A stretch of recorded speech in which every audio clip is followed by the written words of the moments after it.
कभी सोचा है कि जो सांस हम इस पल ले रहे हैं वो असल में हमें जिंदा कैसे रख रही है? सोचिए, ये एक ऐसा काम है जो हम दिन में कोई 20,000 से भी ज्यादा बार करते हैं और ज्यादातर तो बिना ध्यान दिए ही। लेकिन ये जो साधारण सा लगता है ना, ये सिर्फ हवा अंदर बाहर करना नहीं है। नहीं, ये एक बहुत ही कमाल का, बहुत कॉम्प्लेक्स प्रोसेस है जो हमारे शरीर के हर एक सेल तक एनर्जी पहुंचाता है।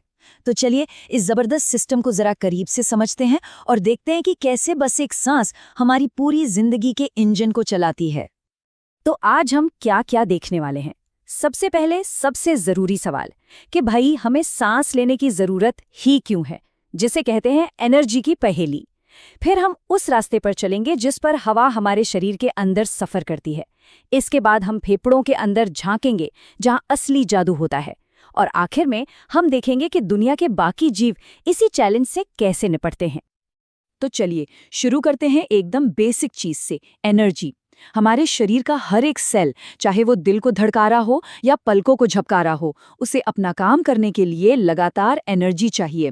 मतलब अभी इस पल भी हमारे सेल्स बिना रुके काम कर रहे हैं। पर सवाल यह है कि उन्हें ये फ्यूल मिलता कहाँ से है?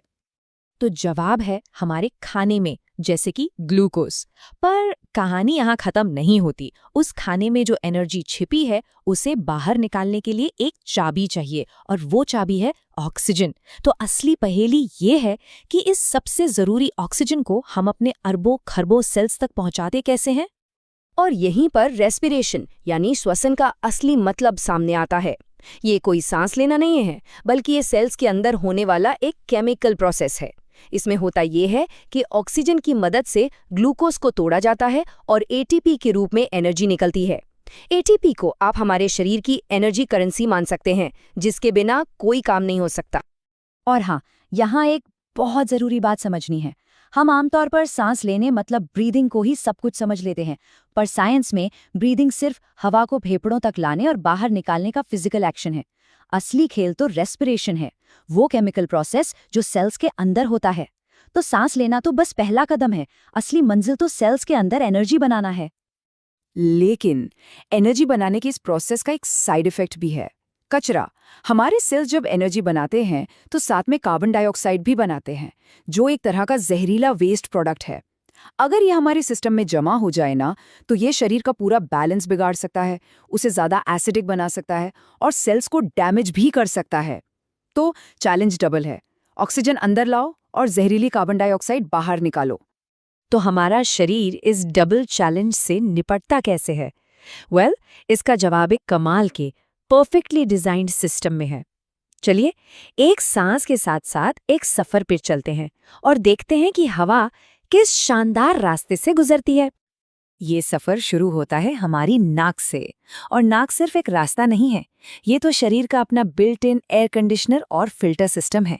यहाँ क्या होता है, हवा साफ होती है, शरीर के तापमान के हिसाब से गर्म होती है और उसमें नमी भी मिलाई जाती है। मतलब उसे फेफड़ों के नाजुक माहौल के लिए एकदम परफेक्ट बनाया जाता है।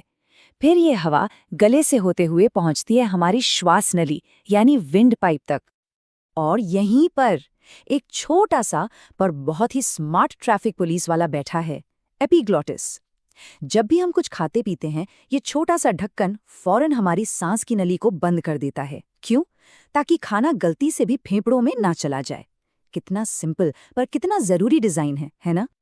चलिए अब इस सिस्टम में और गहराई में उतरते हैं और पहुंचते हैं हमारे फेफड़ों तक। ये शरीर का वो इनक्रेडिबल एक्सचेंज हब है जहां असली लेन देन होता है। फेफड़ों के अंदर जाकर हमारी विंड पाइप एक पेड़ की तरह हजारों लाखों छोटी छोटी शाखाओं में बट जाती है। इन्हें ब्रोंकाई और ब्रोंकियोल्स कहते हैं। सोचिए एक उल्टे पेड़ जैसा। और ये विशाल नेटवर्क ये पक्का करता है कि हवा फेफड़ों की चप्पे चप्पे तक, हर कोने तक पहुंच जाए। और इतने नाजुक फेफड़े एक मजबूत कवच के अंदर एकदम सेफ रहते हैं, जिसे हम थोरैसिक केज कहते हैं। सामने स्टर्नम, साइड में पसलियां, पीछे रीढ़ की हड्डी और नीचे डायफ्राम मसल। ये सब मिलकर न सिर्फ फेफड़ों की हिफाजत करते हैं, बल्कि एक एयरटाइट चेंबर भी बनाते हैं। और ये चेंबर सांस लेने और छोड़ने के पूरे मैकेनिज्म के लिए बहुत जरूरी है। और अब हम कहानी के उस पॉइंट पर आ गए हैं जहां सारा एक्शन होता है, यानी गैसों का आदान प्रदान। ये वो जादुई जगह है जहां हवा में मौजूद ऑक्सीजन हमारे खून से मिलती है। 30 करोड़, जी हाँ 300 मिलियन, ये कोई छोटा मोटा नंबर नहीं है। ये हमारे फेफड़ों में मौजूद उन छोटे छोटे हवा के गुब्बारों मतलब एल्वियोलाई की अंदाजन संख्या है। और जानते हैं सबसे कमाल की बात क्या है? अगर इन सबको सपाट फैला दिया जाए तो ये एक पूरे टेनिस कोर्ट जितनी जगह घेर लेंगे। इतना बड़ा सरफेस एरिया सिर्फ इसलिए ताकि गैसों का एक्सचेंज तेजी से और एफिशिएंटली हो सके। Amazing, right?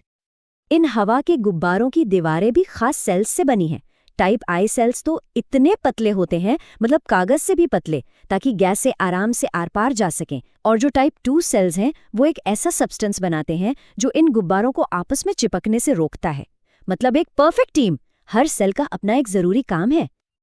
अच्छा, ऑक्सीजन और कार्बन डाइऑक्साइड को जो दीवार पार करनी होती है वो इतनी पतली है कि यकीन करना मुश्किल है। सोचिए, सिर्फ 3 बहुत ही पतली लेयर्स हैं जो हवा को हमारे खून से अलग करती हैं। ये इतना कमाल का डिजाइन है कि गैसें पलक झपकते हैं अपनी जगह बदल लेती हैं, और इसी वजह से हमारे शरीर को हर पल वो मिलता है जिसकी उसे जरूरत है।